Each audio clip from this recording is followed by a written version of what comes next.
Melbourne, we begin with this developing news, absolutely bombshell revelations about Donald Trump trying to make the Justice Department not only back the big lie, but overthrow the election and the government. All of this enabled by Republican lawmakers. Some of this may sound familiar. I'm going to show you exactly why it's new. Because the New York Times has the goods.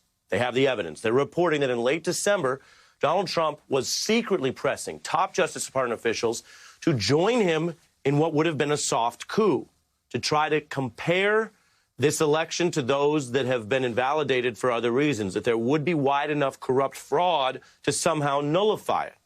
And this is proven because the Justice Department has these incriminating notes from the call. These are now public today. You can see the notes here.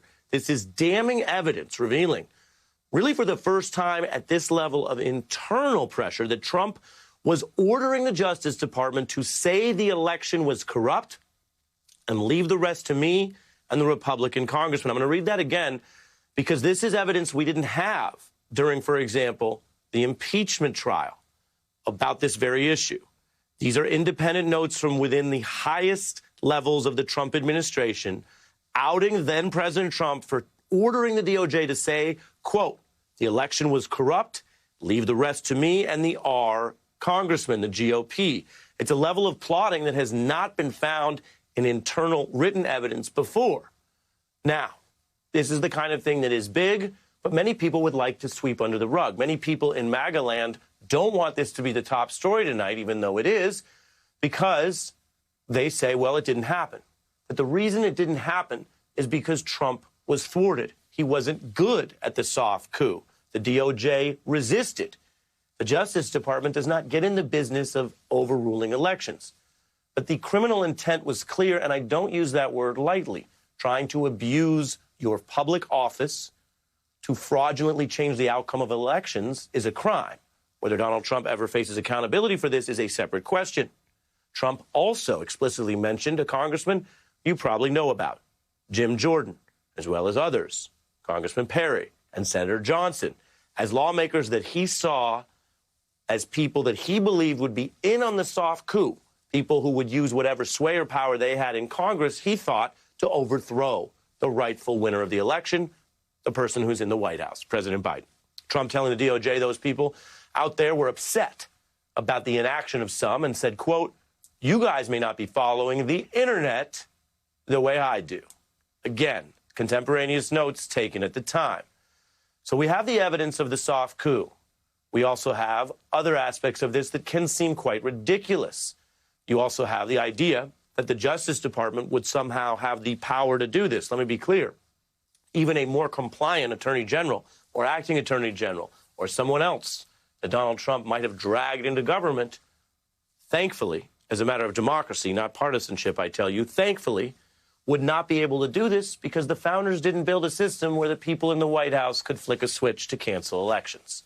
I want to get right to it with our experts. I'm joined by Mother Jones Washington Bureau Chief David Corn and former federal prosecutor Barbara McQuade.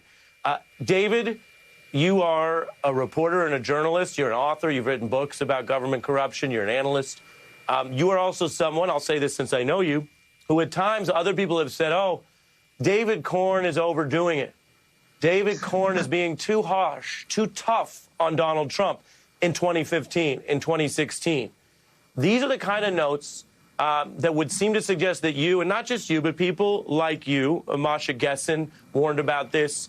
We've had New York Times reporters who warned about this. We've had professors who warned about this. You were right, according to this note and this evidence. This is exactly what he meant to do. He just couldn't pull it off.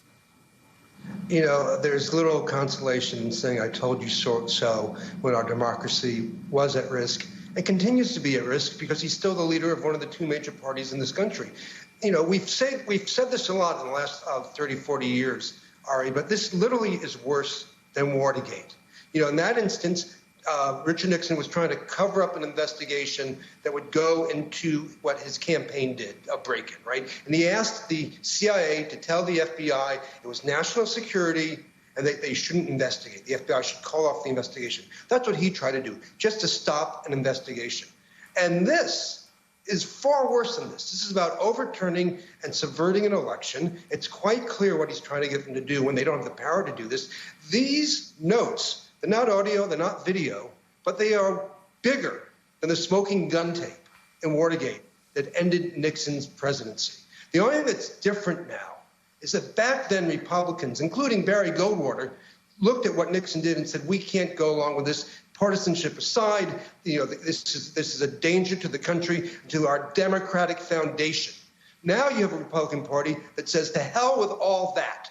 The only thing that matters is power and Trump is power, and Trump is our power. And therefore, the story just came out, but where are the Republicans saying enough already? They went along with January 6th. They're going to go along with this. And that's the big difference between Watergate and now. This is far worse to have this evidence that the president tried to shut down an election like we're a banana republic. And yet one party is going to say it's fine. And remember, Nixon didn't get away with it either, right? He tried to shut down the FBI. He failed, and he still was open to prosecution and had an impeachment. So you don't have to get away with it. You don't have to succeed before you're caught and considered guilty. David, you say guilty. There are other people who appear guilty or face incriminating evidence, that's as fairly as I can put it, who want this to go away, who say things like, didn't we already know this? Haven't we already debated this? Didn't they already have an impeachment trial about this? They seem to really want to launder and normalize it so it goes away.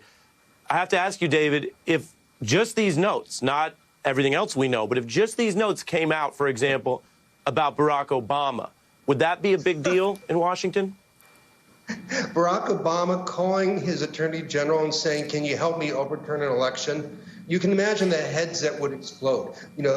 This is impeachable. It should be impeachable. And if Barack Obama, any Democrat had done this, we would have, go along with the impeachment proceedings, and at least an investigation. So, but you have not a party, unfortunately, it sounds hyperbolic to say this, but you have a cult that has decided that its interests are at one with the interests of one man, Donald Trump, and ideology, policy matters, decency, respect for the Constitution. None of that matters. It's not America first. It's Trump first. And that's the bottom line here. So they will come up with any excuse they can to try to deflect and distract from this the way they did with the first two impeachments and everything that Trump has done and said since he came down that magic escalator, in 2015.